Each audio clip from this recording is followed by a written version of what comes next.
Magandang araw sa ating mga kasama sa Konfederasyon.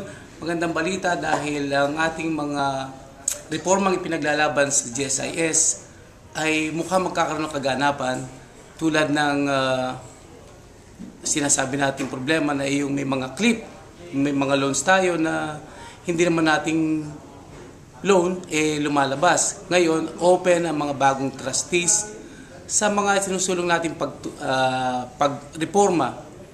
Nang sa gayon, makatugon lalo ang GSIS sa ating mga pangangailangan.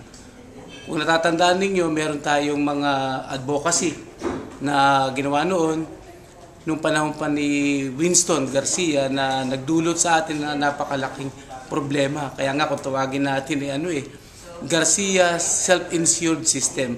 Ngayon, mukhang iba na magiging pangalan ng GSIS. Talagang sa nakikita nating pagbabago, ay mukhang kakatawan na ito doon sa ating mga hinahangad.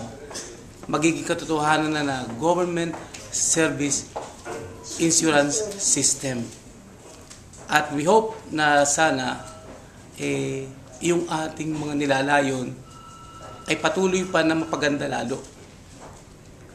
Kaya umasa kayo na gagawin natin ang lahat ng paraan para patuloy pa rin nating maitaguyod ang ating mga minimiti sa ating konfederasyon at para sa ikabubuti ng lahat ng miyembro.